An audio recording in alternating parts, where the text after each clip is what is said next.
नमस्कार.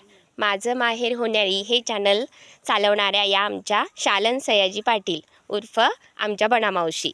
हे पहा, ही बनामावशींची सुंदर अशी परसबाग आहे.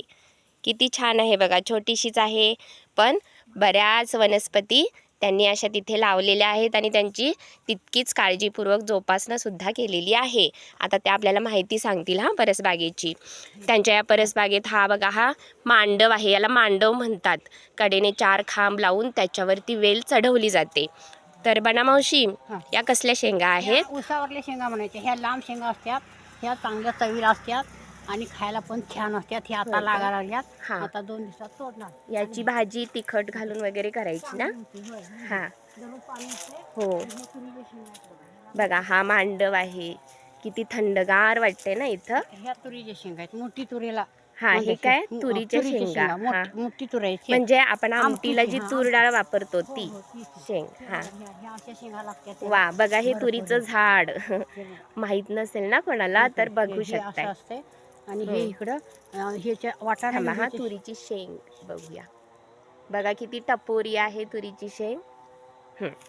आणि हे इकडं ह्याचं झाड आहे बघा. हे अशा दबड्याच्या शेंगा पण आहेत इथं. ह्या बघा ह्या दबड्याच्या शेंगा म्हणायच्या. ह्यो कढीपत्ता. हा कढीपत्ता सुद्धा बनामावशींच्या परसबागेत आहे. माहिती आहे का तुम्हाला कढीपत्त्याचं किती महत्त्वाचं स्थान आहे? आरोग्याच्या दृष्टीनं खूप महत्त्वाचं आहे. आपल्या दैनंदिन जीवनामध्ये सुद्धा आपण दररोज याचा वापर आमटी भाजीमध्ये करू शकतो. कॅन्सरवरचं एक अतिशय प्रभावी औषध मानलं जाते.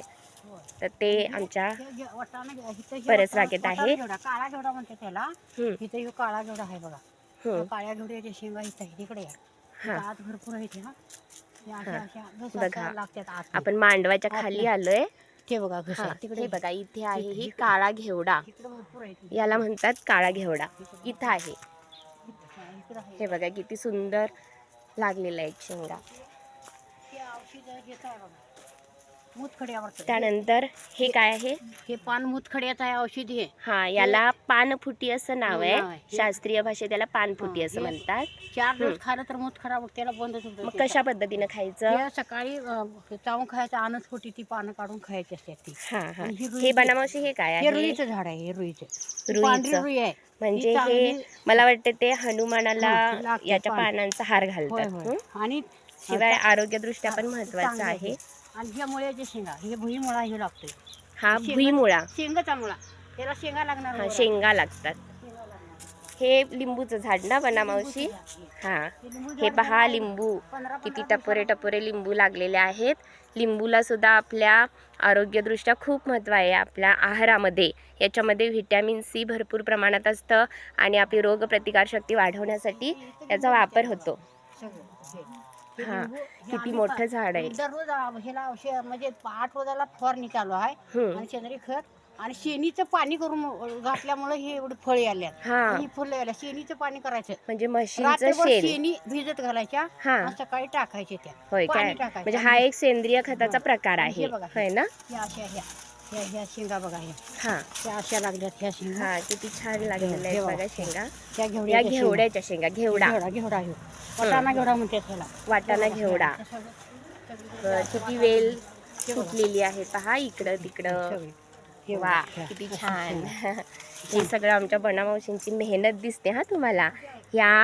हे लिंबू सुद्धा आम्हाला बनामावशी दररोज खायला देतात.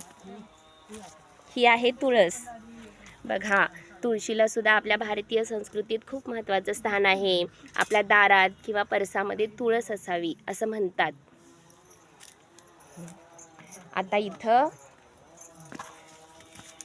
आमच्या बनामावशींनी आपल्या मैत्रिणींना सगळ्यांना बोलावून हळद साफ करायचं काम सुरू केलेलं आहे. या त्यांच्या घडणी आहेत सगळ्या. हे पहा, या कमल काकी आहेत. या आमच्या सासूबाई आहेत. त्यांना सुलाई म्हणतात सगळेजण. आणि या आमच्या देवस्कर काकी. सगळ्याजणी मिळून काम करत आहेत. बनामावशी हे हळद साफ करत आहे ना. आता याचं तुम्ही काय करणार नंतर? हळद करणार. आता स्वच्छ करायचं आणि ब्याला थोडी ठेवायची आणि परत हळद करायची. याची चांगली वाळवून उकडून वाळवून हळद करायची. आणि सुलावणी ही आमची पहिल्यापासूनच आमचं लग्न झाल्यापासून दोघी जणी मैत्रिणी आहेत. आणि ती भाऊजा आहे. ते हा. आमच्या भाऊजबाई म्हणायच्या हा. समोर काकी राहतात आमच्या हा. आणि ह्या गावाला गेले की आम्हाला बी गमत नाही हा. आणि 4 घरं बंद. हा. मग फोन केला कवा येणार मग आली असते आणि जाणार म्हणायला लागल्या. मग तुला आणि सकाळी आईला भेटायला गेलती ना मग सारखं मला वाटायला कमल म्हणाली कवा येते मग ते आल्यावर म्हटले की जरा आपलं माहिती घेऊया म्हणजे सुलावणीची. एकमेकांना मदत करून मदत, होय. एकमेकांच्या साथीनं आणि तुम्ही आपल्या एवढं घरातली सगळी कामं मन करताय. मिळावं अशी कुठं मिळणार नाही. हा. म्हणजे तुम्हाला पण ही सूनबाई म्हणून मी सांगतो आम्ही पहिल्यापासूनच बाई हम्म. म्हणजे असं काय असं आगाव कुणा पुढे जाऊन बोलावं करावं आम्ही एका डोकती बोलन हम्म. पण ह्या काय बोलणार नाही ती सरांची आई आहे हा. ती म्हणणार नाहीत कोण अशी आहे हो, आणि ती म्हणजे बरोबर. पहिल्यापासूनच तिने तसे स्वभावाची आहेत त्या. हा, म्हणजे सुलावणी. तुम्ही एकमेकींचे असे हो, चांगले होय. घनिष्ठ संबंध आहेत. होय होय हं, तर होय. असंच काम करत राहा मिळून एकमेकांच्या शेतीतलं. आणि या सगळ्याच स्त्रियांना बऱ्याच प्रमाणात भाजीपाला किंवा औषधी वनस्पती आपल्या शेतामध्ये काढतात. तर किती छान पद्धतीनं त्या आपला आनंद साजरा करत आहेत बघा. म्हणजे काम जरी कष्टाचं असलं तरी त्या हसत खेळत काम करत राहतात. कामधंदा करताना दंड माझा या लोकाईंड दंड माझा या लोकाईंड बाई ग दंड माझा या लोकाईंड बाई ग दंड माझा या लोकाईंड आणि गवळण गुदुबाई गुटी गातील एका इंड बाई ग गुटी गातील एका इंड बाई ग. धन्यवाद. किती सुंदर. करताना 5 बोटाची पड मिठी 5 बोटाची पड मिठी बाई ग 5 बोटाची पड मिठी बाई ग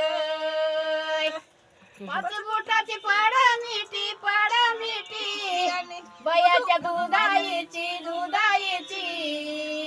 सया करी ती खचुईटी बाई गाय सया करी ती खचुईटी बाई गाय. धन्यवाद. बघा, या आमच्या गावाकडच्या सर्व बहिणाबाई आहेत. बहिणाबाईच म्हणावं लागेल त्यांना.